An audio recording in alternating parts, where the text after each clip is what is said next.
ئامادەبوانی هەری دەنگم دێوە ئامادەبوانی بەڕێز بەیانیتان باش هەموو لایەکتان بەخێر بن بۆ پێشانگای گەشتیاری ڕۆژهەڵاتی ناوەڕاست. سەرەتا بە خێراتنێکی تایبەتی بەڕێز عەبدولئەمیر الحەمدانی وەزیری ڕۆشنبیری و گەشتیاری و شوێنەواری عێراق دەکەم بەخێر بێن سەرچاو.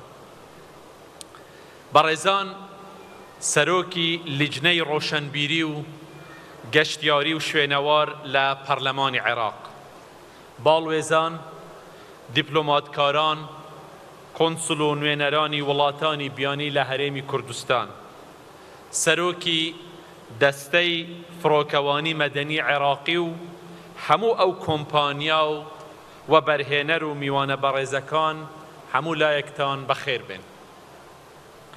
خۆشحاڵم کە ئەم بەیانیە بەشداری ئەم چالاکیە دەکەم.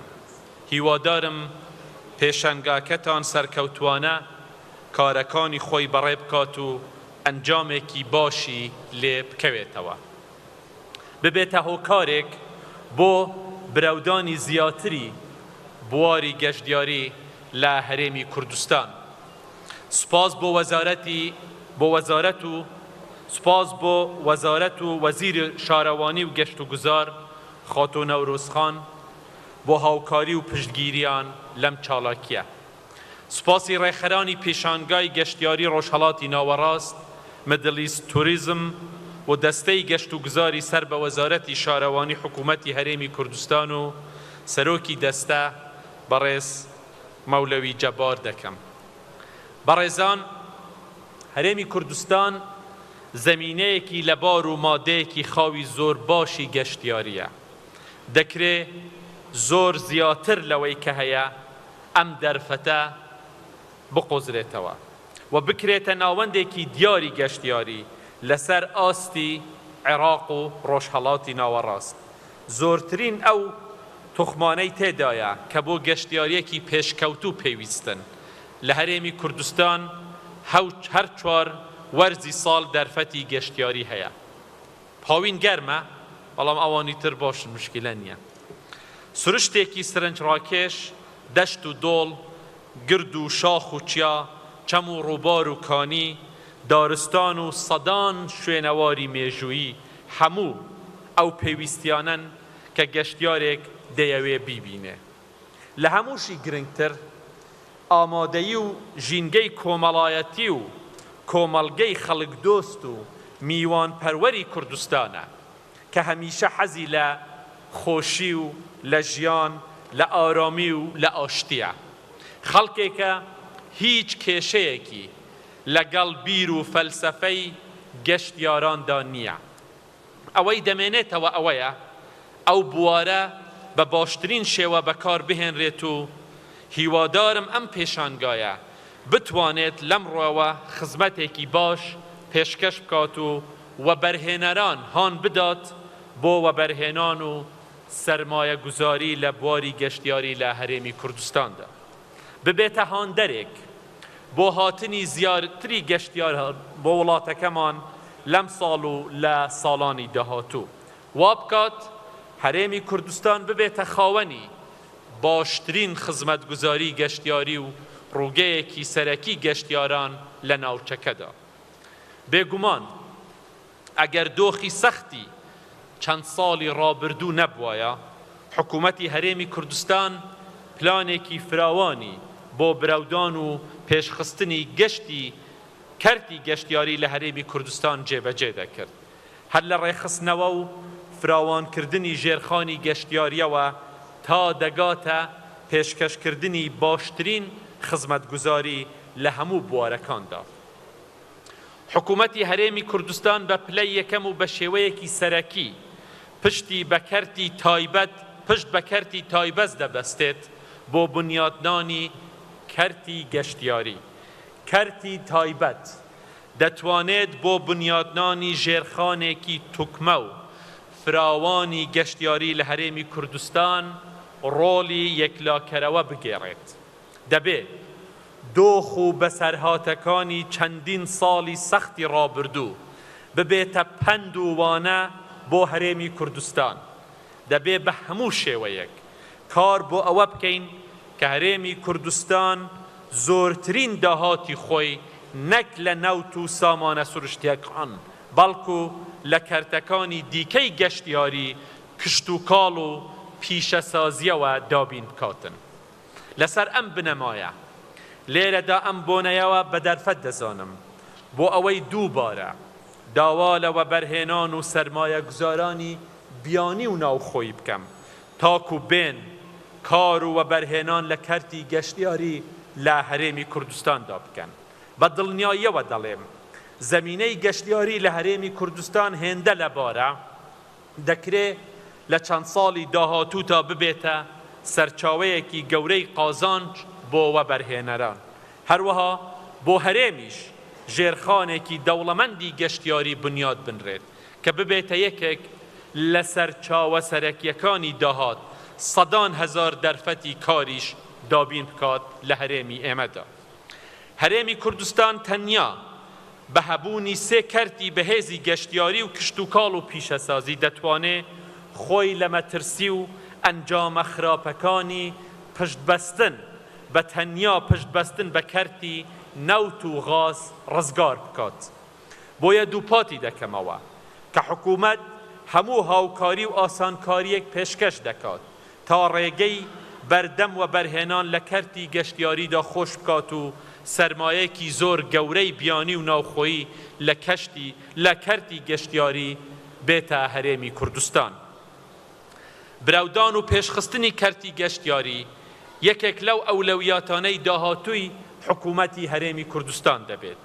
دەزانین هەندێک جار یاسا و ڕێنماکان هەندێک جاریش ڕۆتین و ڕێکارەکان و کارگێریەکی سست و لەسەرخۆ وایان کردووە و بەرهێنەر دوودڵ بێت یان دوور بکەوێتەوە و نەیەوێت و بەرهێنان بکات.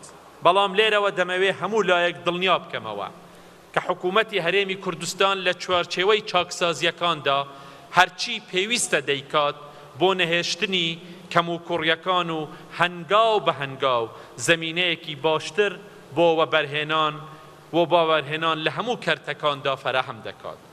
هەر لە سەرەتاوە سیاسەتی حکوومەتی هەرێمی کوردستان ئەوە بووە کە ڕۆڵێکی گەورە بداتە کەرتی تایبەت بۆ ئەوەی لە هەموو بوارەکاندا ئاوادانکردنەوە و بنیاتنان و براودان بە هەموو کەرتەکانی ژیان لە هەرێمی کوردستان بە شێوەیەکی کارا هاوبەش و بەشدار بێت.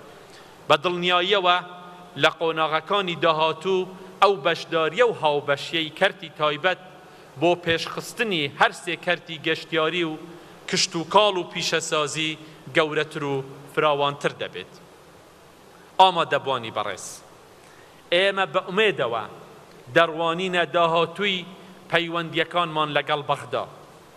دەمانەوێ هەنگاو بە هەنگاو هەموو کێشەکانمان لەگەڵ حکوومەتی فدرالی عێراق لە چوارچێوەی دەستوردا چارەسەر بکەین. هیواداری باشبوونی پەیوەندیەکانی هەولێر و بەغدا هاندەرێکی دیکە بێت بۆ وەبەرهێنان و سەرمایەداران تاکو دەرفەتی کار و وەبەرهێنان لە هەرێمی کوردستان بقۆزنەوە. ئەوان دەتوانن لێرەوە لە هەرێمی کوردستانەوە بەرەو ناوچەکانی دیکەی عێراق هەنگاو بنێن و سنووری وەبەرهێنانیان فراوانتر بکەن. هەر لەبارەی عێراقەوە لە کاتێکدا بەرەو جەژنی نەورۆز دەچین و بە هەزاران خوشک و برا عێراقیەکانمان لە شار و ناوچەکانی دیکەی عێراقەوە هەروەها لە سنووری وڵاتانی دراوسێ بۆ سەیران و گەشت و گوزار ڕوو لە هەرێمی کوردستان دەکەن، داوا لە دەستگا ئەمنیەکان و لە هەموو دەستگا پەیوەندیارەکانی حکوومەتی هەرێمی کوردستان دەکەم کە بەردەوام ئەو پەڕی هاوکاری نیشان بدەن. لە دەروازە و فڕۆکەخانەکان بە زەردەخەنەیەکی جوان و بەڕوویەکی گەش و مامەڵەیەکی کوردستانیانە نەرم و خۆش بە گەرمی بە خێرهاتن و پێشوازی لە میوانانی ئازیزی کوردستان بکەن. کەلتوری پێکەوە ژیان و لێبوردەیی و ئاشتەوایی گەلی کوردستان دەبێ بە هەموو کار و مامەڵەکانی کارمەندان و ئەفسەران و پۆلیس و کاربەڕێکەرانی ڕێگە و دەروازە سنووریەکان و فڕۆکەخانەکان دەبێ بە شێوەیەکی زۆر باش دیار بێت. ئەوەی دێتە کوردستان دەبێ هەست بکات بە ئارامی لە وڵات و لە ماڵی خۆیەتی. خوشکێک برایەکی ئازیز لە هەر ناوچەیە و شارێکی تری عێراق کە بیەوێ بێتە کوردستان دەبێ هەست بکات کە ڕێزی لێگیراوە و هاتنی ئەو بۆ کوردستان مایەی خۆشحاڵیمانە. وەک دەستگا پەیوەندیارەکانی حکوومەت پێشبینیان کردووە و پلانیان بۆ داناوە، ڕاستە قەڵەباڵغێکی زۆر دروست دەبێت و لایەنە ئەمنیەکانیش بۆ سەلامەتی هەمووان ئەرکی خۆیان جێبەجێ دەکەن. بەڵام حتا بکرێ دەبێ هاوکاری و ئاسانکاری زیاتر پێشکەش بە میوانانی خۆشەویستی کوردستان بکەن. هەروەها داواش لە سەیران و هاوڵاتیانی خۆشەویست دەکەم لە کاتی گەشت و سەیرانکردندا ژینگەی کوردستان بپارێزن. لە کۆتاییدا دووبارە بە خێراتنی هەمووتان دەکەم. دەستخۆشی لە دەستەی گەشت و گوزاری هەرێمی کوردستان و میدلیست توریزم دەکەم بۆ کردنەوەی ئەم پێشانگایە. هیوادارم دەرگایەکی دیکەی و بەرهێنان لە بواری گەشتیاری لە کوردستان بکاتەوە و زۆر گرێبەست و ڕێککەوتنی کار و بەرهێنان تێدا ئیمزا بکرێن. پێم وایە گرنگە ئەم پێشانگایە ببێتە نەریتێک و پێشانگایەکی ساڵانە بەردەوام بێت لە هەرێمی کوردستاندا. هیوای سەرکەوتن و ڕۆژێکی خۆش و جەژنە پیرۆزەشتان لە هەموو لایەک دەکەم لە گەڵی عێراق و لە گەلی کوردستان لە هەموو لایەک بەخێر بێن. زۆر سوپاس. سەرۆکوەزیرê Herêma Kurdistanê